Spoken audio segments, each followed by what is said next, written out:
So David's got some cool things to look forward to here across a couple of different categories. Let's start down below with this set of red wines.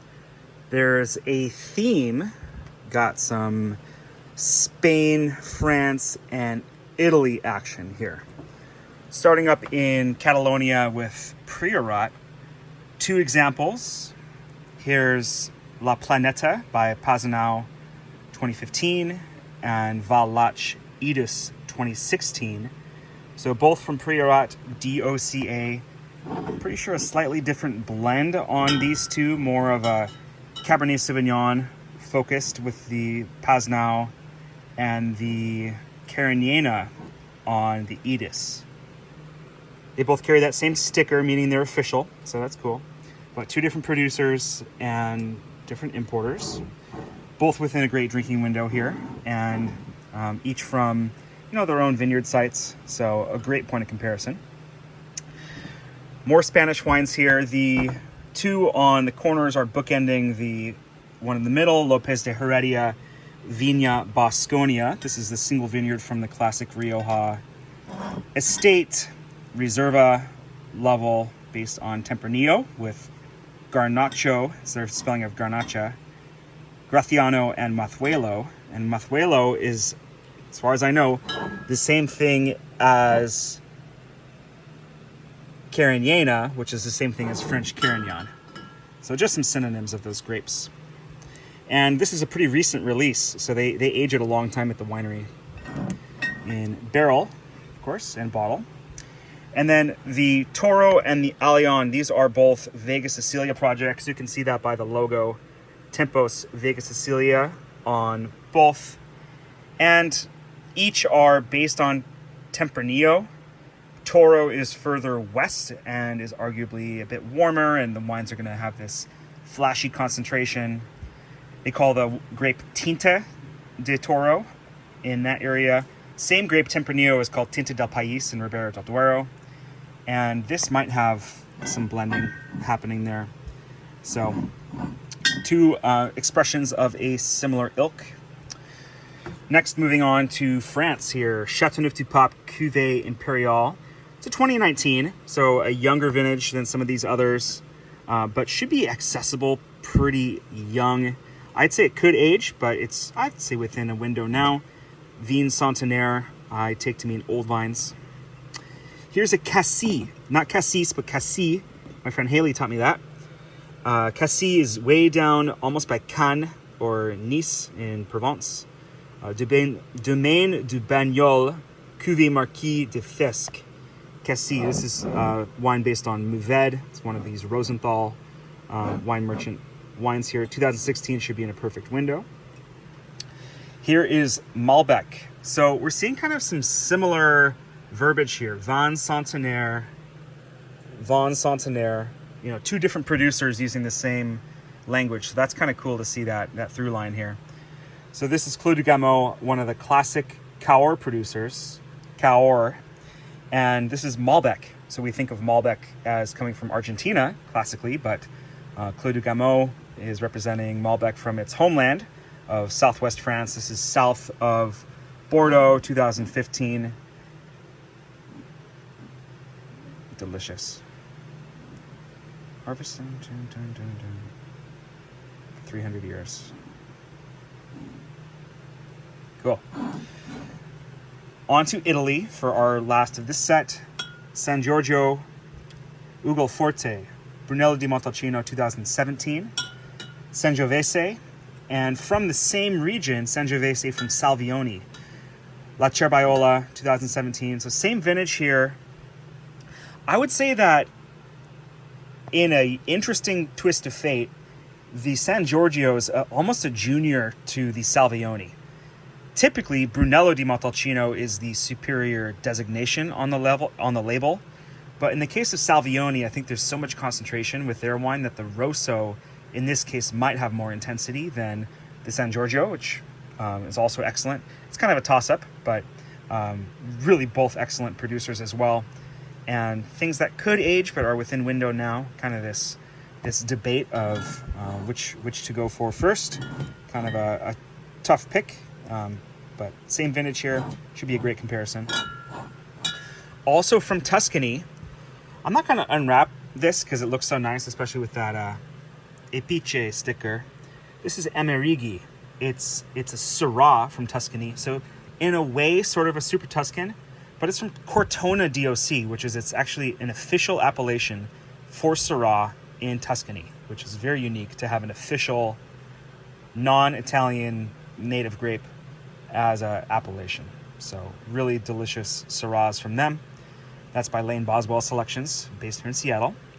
And then here's Avignonesi Desidero. This is a Desiderio Merlot, 2013. This would be a Super Tuscan. So it's Toscana IGT with this international grape variety. Got that cute cow on the label. And I think it should just be like right in the perfect drinking spot. Get some beef on the grill and you're in action. Now let's just keep the video going here with the Mediterranean selection. Now these are going to be really exotic, very interesting wines with great varieties that I've basically not seen too much of before, aside from these examples that we have. So this is a Žilavka, and pardon the pronunciation, these are a little bit tricky. Brkić is maybe the possible pronunciation there, from Bosnia-Herzegovina, Mostar region. Žilavka. Vinogradi Fawn, this is from Slovenia, the Kras area of Primorska in the west. It's this grape, Malvazija, which is a bit of a catch-all term. There's a bunch of grapes around the world that go by the term Malvazija, so they're not always the same. This is whatever the local Malvazija is in Kras. Now, these are all Mediterranean wines that basically touch the sea or nearby, pretty close. So here is from the island of Corsica. Biancu Gentile is the grape variety from Fornelli. Fresh, crispy white wine. Here's Tamuna's. So this is a Georgian wine. Really cool little illustration there with a kevevri, is that earthenware aging vessel. And the grape is Rkatsiteli. It's a rosé, and I want to show you the color just because of how really beautiful that is. It's kind of this, I was going to say pumpkin. It's not really pumpkin. Copper, almost. Really beautiful color. And it's typically a white grape is Rkatsiteli, but it's got so much skin contact that it brings on that coppery tone. So the grape on this one, Paşaeli from Turkey, is Karasakız. Again, sorry about pronunciation, but this is a Turkish wine from kind of the western end of the country, 2020 vintage. It's one of these Skurnik imports. Came into our market recently. Got a Lebanese wine here, Sanso by Domaine de Tourelles. Has actually kind of this very French stylized label, which I think is interesting. And I think maybe there was some French colonial action going on in Lebanon back in the day. I'd have to check my notes on that. But you know how they pronounce it or spell it, Vallée de Bekaa, Vallée de la Bekaa. It's kind of this French spelling. So pretty cool here. Eric Solomon. So Sanso 100% typically comes from the southern Rhone. And so if we're looking at Châteauneuf du Pape, that's one of the grapes that would be in a Châteauneuf du Pape is Sanso. But in this case, it's grown in Lebanon and is excellent in these hot climates. Here is a red blend, Cabernet Sauvignon blend from Yatir, Israel. So we're really in hot country here. And one of the few Israeli wines that I've had the pleasure of working with recently. It's a Cabernet Sauvignon blend, so it's got Syrah, Merlot, Petit Verdot, Malbec, Tannat, and Cabernet Franc. So a complex blend that they've got going on there. They've got a really cool website, which I recommend checking out. Contra. This is Brkić, is the grape, Croatia. So I think, in terms of geography, the closest that we'd be looking at is Slovenia. But this is a classic red grape variety of Croatia. And as far as the vintage, I know it says it on here somewhere. I'm trying to find it. I don't know. It might be behind this sticker. I think it's 2016. Oh, no, pardon me. It's hiding. 2012. Right there in the corner. 2012 vintage. So that's pretty neat how they snuck it in there. But really great Croatian wine. Here's from Armenia, Zorah, who's a champion of the local heritage grapes here.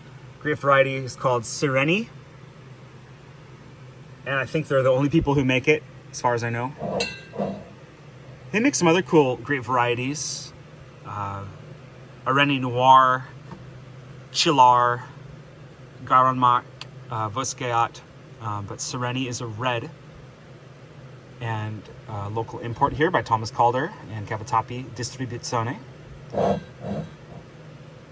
few more wines here to check out. This is from Cyprus. Check that out. Now, typically the only wine I've seen from Cyprus is Commendaria from, I think it's KO. So this is a new thing to me. Yanudi is the grape variety. Yanudi. And I think that's a press, like a grape press, 2016 from Maracunas. PGI Paphos, so that refers to the neighborhood where it comes from. Ungrafted vines, so these are vines that can grow in the native soil, resistant to phylloxera. And this is by Diamond Importers, who has a great Greek portfolio as well. Yanudi. A couple more here. This is Afianes. This comes from the island of Ikaria in Greece. It's in the Aegean Sea, which, if you look on a map, is pretty close to Turkey.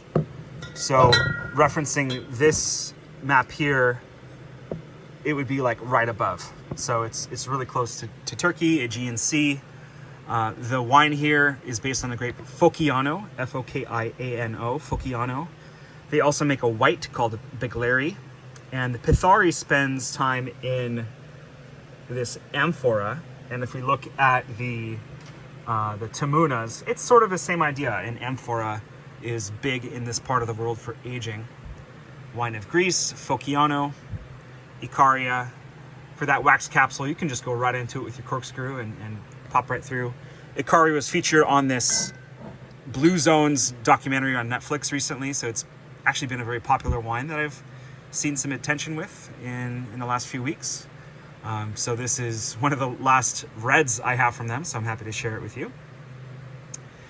And then that's imported by Owen Kotler here in Seattle. What's up, Owen? And then the final of this is a very stately wine. Love that bottle. This is Cella in Mosca, Marchese di Villa Marina, estate bottle, 2014, Cabernet Sauvignon. This is from Sardinia and is based on Cabernet. So really has a beautiful amount of age on it. It's that Taub family selections is the importer. And I'd say Cella Mosca is one of the best producers that we see imported from Sardinia.